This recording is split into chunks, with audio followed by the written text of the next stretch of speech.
Enregistrement verrouillé. أعوذ بالله من الشيطان الرجيم. بسم الله الرحمن الرحيم. ثم الصلاة والسلام على رسول الله وآله وصحابه أجمعين. السلام عليكم ورحمة الله وبركاته. Je suis votre serviteur Imam Kouyaté Ibrahim Kaloulullah. Je réside en Côte d'Ivoire, Abidjan, commune de Makori. Alhamdulillah. Nous remercions Allah subhanahu wa ta'ala pour avoir nous donné aujourd'hui. Nous le demandons qu'il accepte nos vœux, qu'il nous fasse des musulmans sincères et pieux. Mes chers parents, mes chers frères ici en islam, nous sommes ensemble avec un thème qui est intitulé Problème d'enfants dans le mariage. Mes chers parents, mes chers frères ici en islam, le problème d'enfants a créé énormément de problèmes dans les foyers, même dans la grande famille. C'est pourquoi il est important qu'on puisse intervenir dessus pour que chacun d'entre nous puisse mieux comprendre et accepter que c'est la volonté de Dieu. C'est Allah subhanahu wa ta'ala qui a voulu éprouver certaines personnes pour les priver d'avoir des enfants. Mais ce n'est pas comme eux-mêmes des fois qu'ils ont empêché. Il y a d'autres qui peuvent empêcher, mais il y a beaucoup de nouveaux mariés qui veulent avoir des enfants pour qu'ils puissent avoir un héritier demain. Quand on regarde dans le mariage, tout le monde a besoin des enfants dans le mariage. Tout le monde. Maintenant, il y a d'autres aussi qui peuvent retarder. C'est pas comme ils n'aiment pas, mais ils veulent les retarder un peu à cause de certaines choses.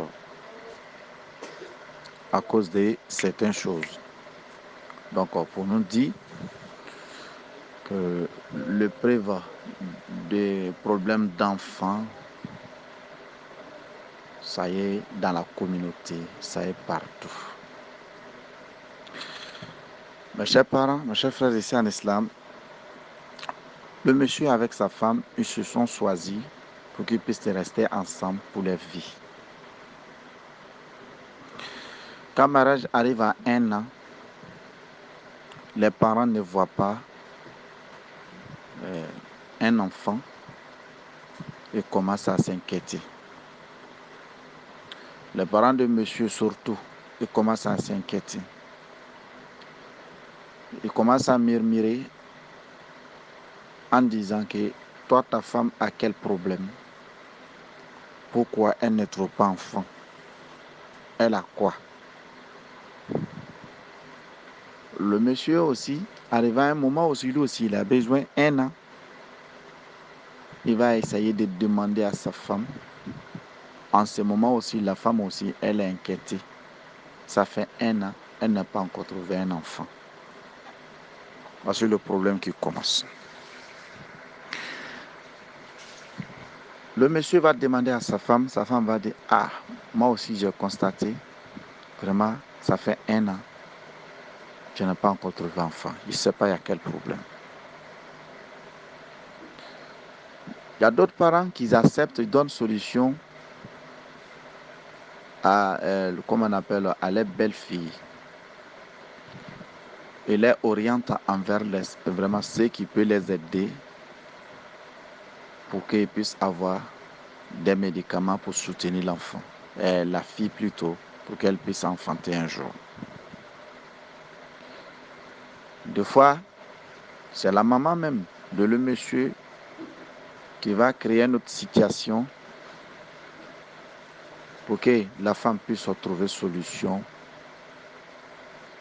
pour avoir des médicaments pour se soigner, pour qu'elle puisse avoir un enfant un jour. Donc, quand elle va commencer, il n'y a pas enfant qui vient. Elle va tout faire, il n'y a pas enfant. Il y a des murmures encore qui s'ajoutent au fur et à mesure. La sœur d'un monsieur commence aussi, et commence à murmurer. Notre grand frère va prendre deuxième femme. Il va faire ceci, il va faire cela. Alors que la femme aussi, tout le temps, elle plaint dans la maison. Parce que pourquoi? Elle n'a pas encore trouvé enfant. Jusqu'à tel point qu'il est arrivé à un moment, ça devient maintenant des choses aux paraboles dans la cour. Des petits querelles, on l'insulte avec ça. Toi, tu es quel genre de femme? La femme même qui ne peut même pas donner naissance d'un enfant. On l'insulte avec ça. Des fois même, le monsieur s'apprend à sa femme, il dit que c'est la femme qui provoque. C'est elle-même qui a problème. Sinon, lui n'a pas de problème. Il remet tout le problème sur la femme. La femme ne sait pas quoi faire. Elle est mélangée. Alors que c'est Allah subhanahu wa ta'ala qui donne l'enfant à qui veut. Des fois aussi, la femme même va s'apprendre aussi à son mari. Moi, je n'ai pas de problème. C'est toi qui as problème. Les deux vont faire les palabres dans la maison. Des fois, même palabres même soit au dehors à cause des problèmes d'enfants. Jusqu'à tel point que le monsieur, il y a certains groupes qui viennent de donner un certain conseil. Si ça ne va pas, il faut la divorcer. Prends un autre, tu es encore jeune. Il faut la divorcer. Prends un autre, tu es encore jeune. Il y a d'autres groupes aussi qui valent aussi envers la femme aussi. Mais si ton mari, ça ne va pas chez lui, il faut demander divorce. Tu vas aller te remarier avec un autre. Peut-être celui qui n'arrive pas, comment on appelle, à te donner un enfant.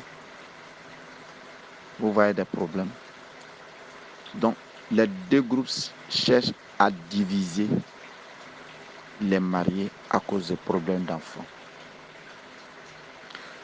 La femme va commencer maintenant à rentrer partout. Il y a certains endroits où il ne doit pas rentrer. Il commence à rentrer partout. Le monsieur aussi, lui aussi, va commencer à rentrer partout parce qu'il veut chercher une solution pour que sa femme puisse avoir un enfant. C'est ça qui amène d'autres personnes à rentrer dans les, comment on appelle, dans certains rituels qui est interdit dans la religion. D'aller s'en donner à les idoles et les fétiches. D'aller adorer les loups, les fleuves. D'aller faire certaines choses pour qu'ils puissent avoir un enfant. Mes chers parents, mes chers frères ici en islam. Quand Allah subhanahu wa ta'ala nous éprouve, il est important qu'on puisse se confier à lui, c'est lui seul qui a la solution de nos problèmes. Au lieu d'aller le désobéir, ce n'est pas bon pour nous. Il est mieux pour nous de l'adorer mieux, de se confier à lui, car c'est lui seul qui a la solution. C'est lui seul qui peut nous aider. Mes chers parents, mes chers frères ici en islam, voici le problème d'enfant qui amène certaines personnes à être un idolâtre sans qu'ils se rendent compte ou un féticheur sans qu'ils se rendent compte. Sans qu'ils se rendent compte. Mes chers parents, mes chers frères ici en islam, à tel point qu'il y a d'autres même qui sont en dehors du mariage. Il y a des femmes qui sont en dehors du mariage, comme son mari. Peut-être son mari qui a un problème. Il dégouche, c'est-à-dire il va trouver un autre homme au dehors pour qu'il puisse avoir un enfant un jour dans le mariage, parce qu'à cause des pressions de la famille. Donc il va aller s'en donner à un monsieur pour qu'il puisse avoir un enfant. Là, il va attribuer ça à son mari, que c'est l'enfant de son mari. À cause des problèmes de pression, des pressions qui se trouvent sur elle à la maison. Donc elle est obligée maintenant de sortir en dehors de la religion, de faire la fornication pour qu'il puisse avoir un enfant en cachette pour attribuer à le monsieur que c'est pour lui.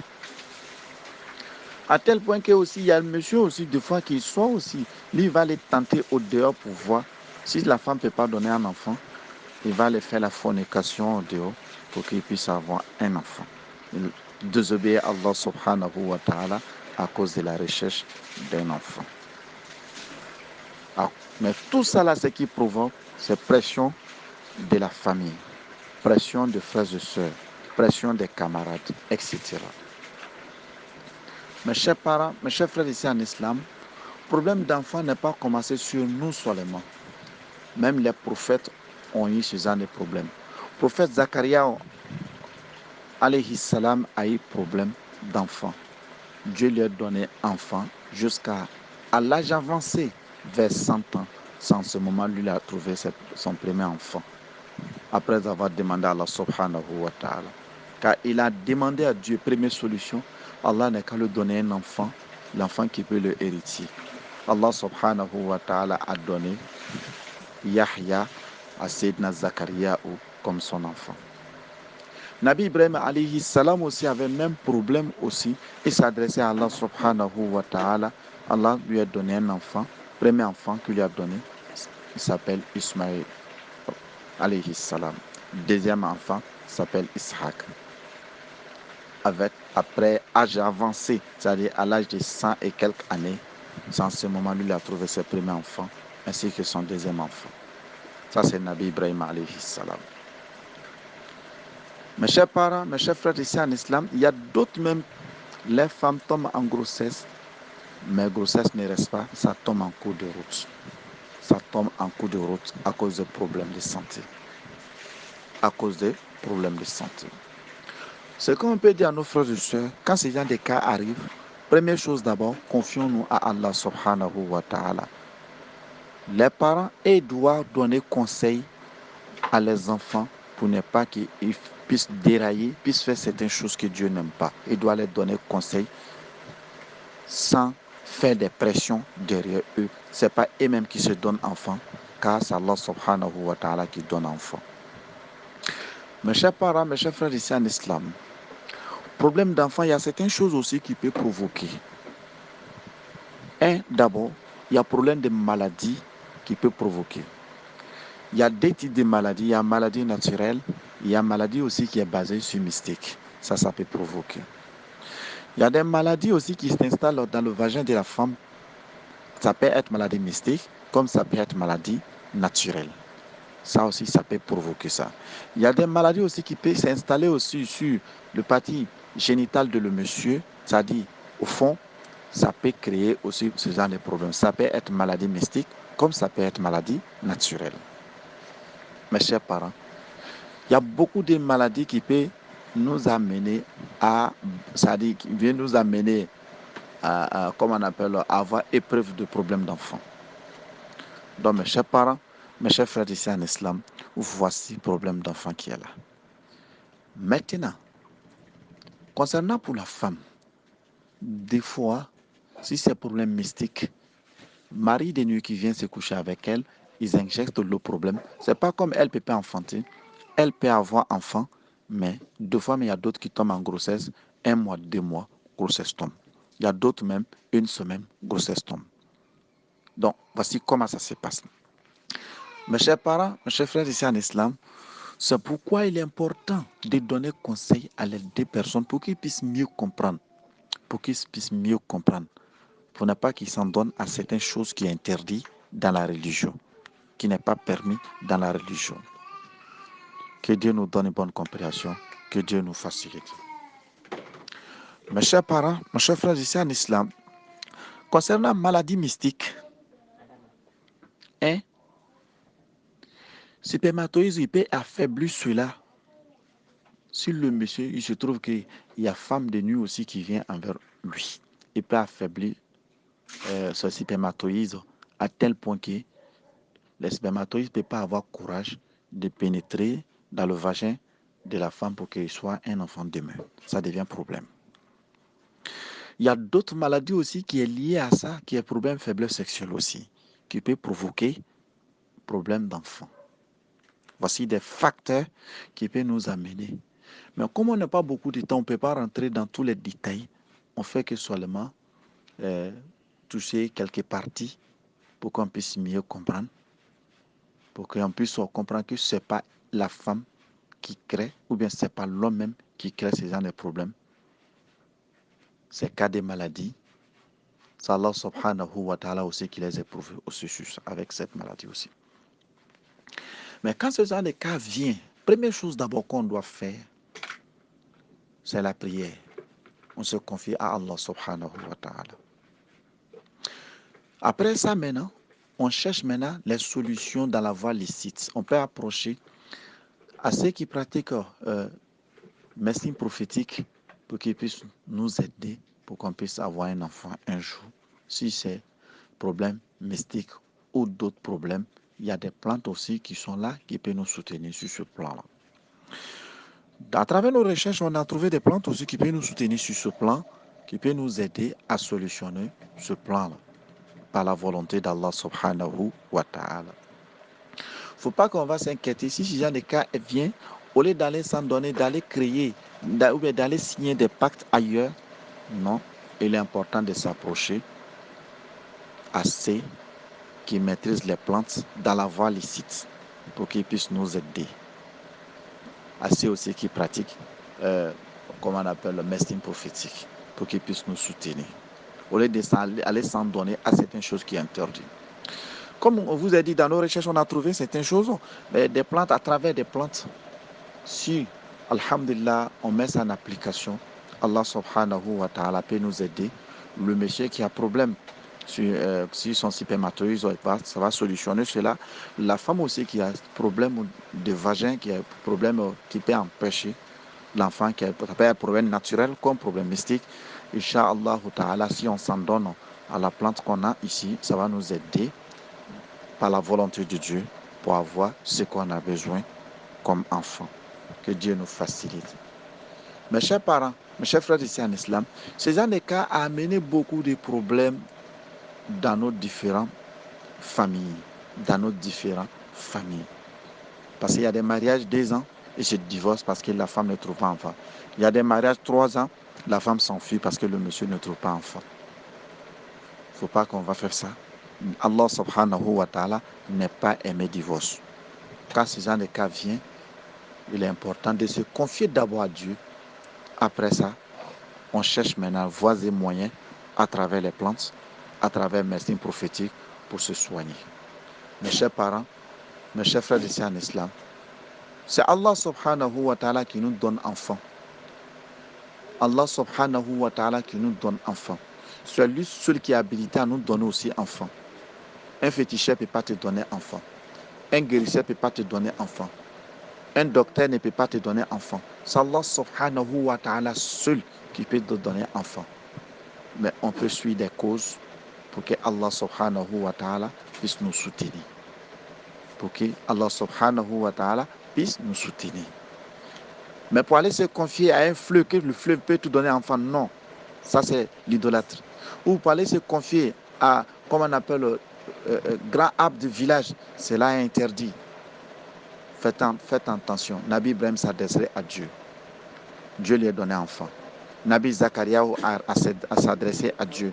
Dieu lui a donné enfant. Pourquoi pas nous? Dieu ne peut pas nous donner des enfants. Il est important qu'on puisse se confier à Allah subhanahu wa ta'ala.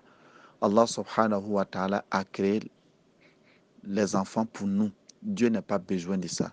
C'est pourquoi il nous dit Qul huwa Allahu ahad, Allahu samad, lam yalid wa lam yulad, wa lam yakun lahu kufuwan ahad. Dit prophète à les mécréants, Allah il est unique, Allah il est absolu, il n'a pas été enfanté, lui aussi, il n'a pas d'enfant. Il est seul dans son réalité. Dieu n'a pas besoin d'enfant, mais Dieu donne enfant à ceux qui en ont besoin. Mais Dieu n'a pas besoin d'enfant. Dieu même n'a pas d'enfant. Il est seul dans son réalité. Toute chose que nous voyons, ça appartient à Allah subhanahu wa ta'ala. Donc, quel que ce soit un problème, on se confie à lui d'abord à travers les bénédictions. Après avoir fait les bénédictions, on sort maintenant pour aller chercher les causes à travers les plantes, à travers aussi les bénédictions pour que Dieu puisse nous soutenir. Que Dieu nous donne bonne compréhension. Que Dieu nous facilite à se soigner. Ceux qui ont des grossesses qui ne durent pas, on peut trouver solution sur ce plan-là. Ça arrive à 4 mois, 3 mois, ça tombe. On peut trouver solution sur ça. C'est aussi qu'ils ont des systèmes faibles aussi. Il n'y a pas de problème. On peut trouver solution aussi sur ça. Ça, on peut soigner. Si c'est mystique ou bien naturel, on peut trouver solution à ça. On demande à Allah le Tout-Puissant, ceux qui ont ces genre de problèmes, qu'il leur donne solution. qui les facilite à surmonter les épreuves, qui donne une bonne compréhension à les différentes familles pour qu'ils puissent donner conseil à leurs enfants, pour que les mariages soient les mariages durables, Inch'Allah. Que Dieu nous donne bonne compréhension. Maintenant, si on veut nous contacter, voici le numéro qui est là. 00 225 58 67 61 01. Merci. Assalamu alaikum wa rahmatullahi wa barakatuh.